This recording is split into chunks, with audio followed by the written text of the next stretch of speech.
हसे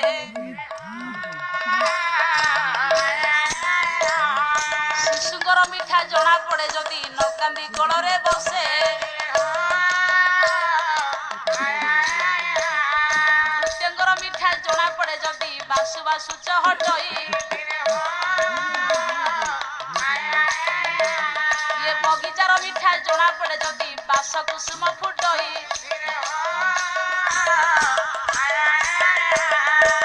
पंडित मंडली किसी कथा अच्छी आज्ञा गायक रत्न लोकनाथकर कहले पुओ जदि वास्तव बंधु से दूर देखिकी हसीदेव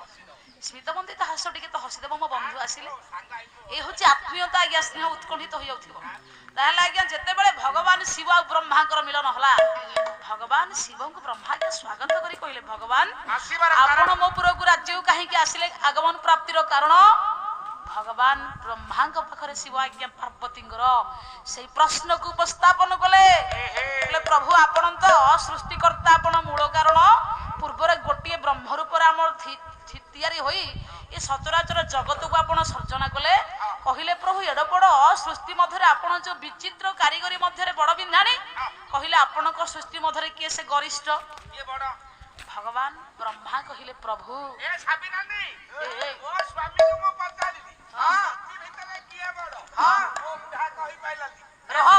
भगवान ब्रह्मा क्या कहले बोले प्रभु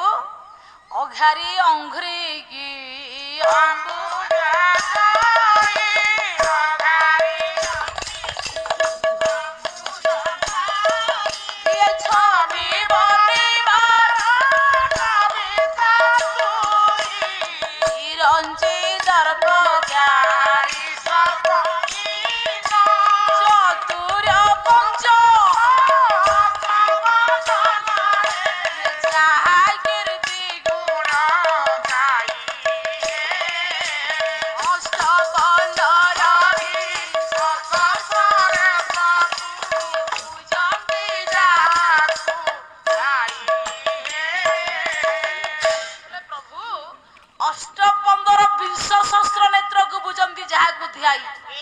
चारि मुखरे 8 नेत्र होची भगवान ब्रह्मांकर आज्ञा 5 मस्तक रे 15 नयन होची भगवान शिवंकर हे पंडित 8टा नेत्र र पंडित ब्रेन पावर 15 नेत्र र ब्रेन पावर समान हो भगवान शिवंकर 5 मुंड रे 15 नयन आज्ञा ब्रह्मांकर 4 मुंड रे 8टी नेत्र भगवान ब्रह्मा कहले प्रभु दिव्य कुंडल हार मुजल मस्तक जल ललित गाढ़ कुंडल नेत्र मुजल चंद्र शीतल भाषित वस्त्र नेतल धर्म शीतल कर्म केशर भूषित हे शिवापति ब्रह्मरूपिणी विष्णु मोहिनी सर्वक्षेत्राणी शोभित देहधारिणी विष्णु मोहिनी रूपकामिनी सृजित देवकामिनी नागपद्मिनी सर्वसुर मुनि सेवित हे शिवापति पार्वती देवगिन्नर देवगोचर भूतरा भूषित आदिगोचर जानकीवर मंत्र त्राहि मां शिव त्राहि मां शिव त्राहि मां परभाषित हे शिवापति पार्वती प्रभु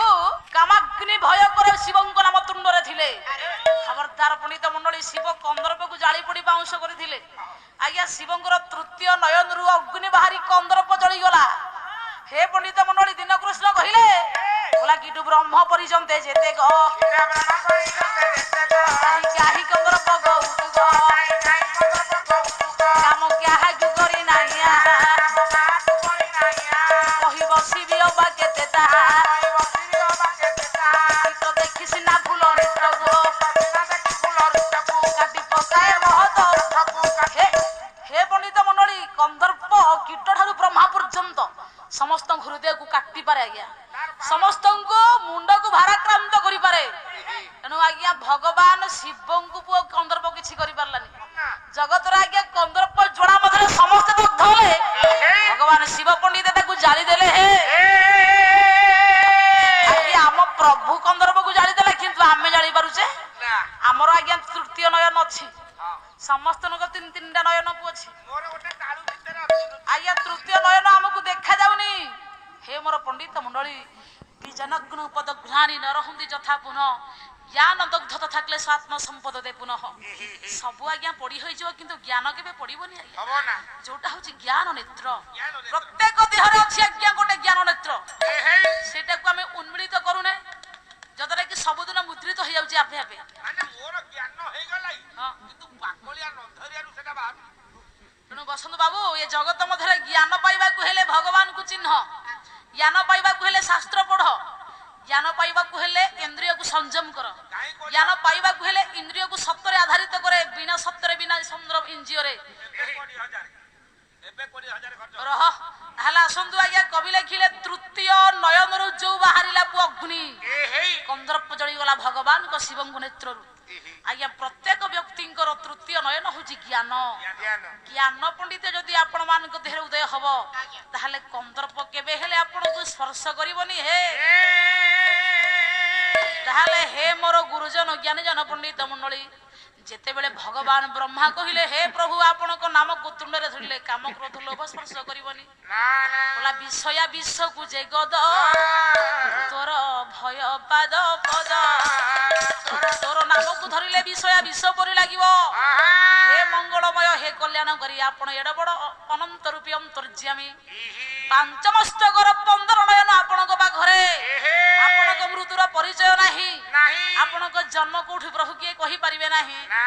ଆପଣଙ୍କର ଆଦି ଅନ୍ତ ନାହିଁ ଆପଣ ମଙ୍ଗଳକାରୀ ଆପଣ ପ୍ରଭୁ ମହାପ୍ରଳୟକାରୀ ମହାକାଳ ଯାହାର ଉତ୍ତର